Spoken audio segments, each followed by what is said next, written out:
How has the adjustment been, kind of being back on the road after the 6 months off? And are you sort of more aware of your health and keeping your body, fighting fit?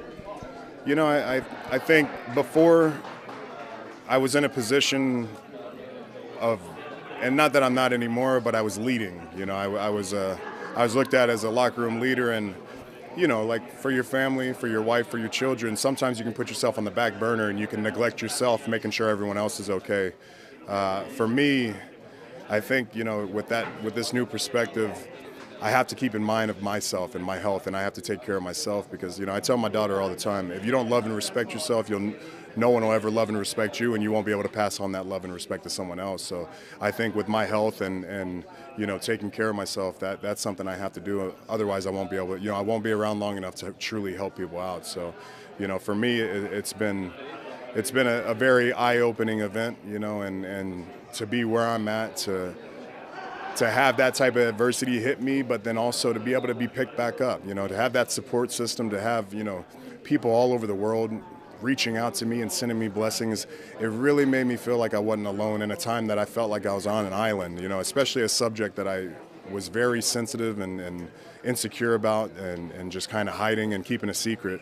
For me to be able to display that to the world and for everyone, all of you guys, from the children that were on stage all the way to our regular fans, in the WWE, for everybody to drop, the Roman and pick up Joe and help me out, as a man, I'll be forever grateful. Am I allowed to ask you about Dean Ambrose? Apparently he's leaving WWE. I'm hearing a lot of rumors that everyone wants him to stay. What's your opinion on the Dean situation? I want him to stay. Dean, if you're listening, stay. Do not go. I'll buy a bottle of Jack and beer every single night. We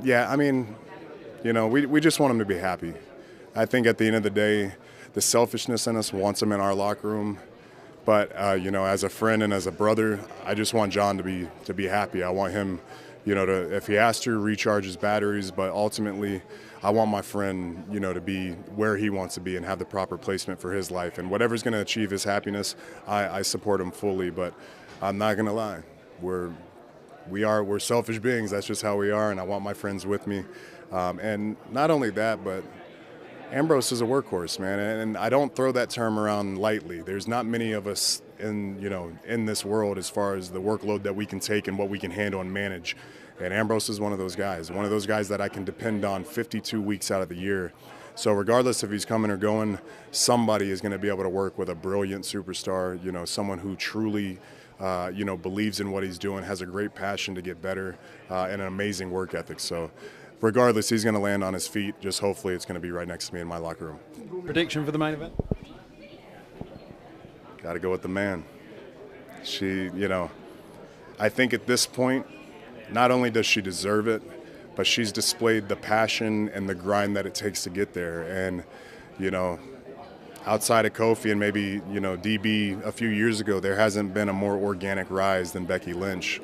And like I said, man, I enjoy the fact that there's a woman out there calling herself the man. That way my little girl can know there's no barriers. My little girl can do anything that she wants to do. She just has to put her mind and her attitude towards it. And I think these women are a great example of that.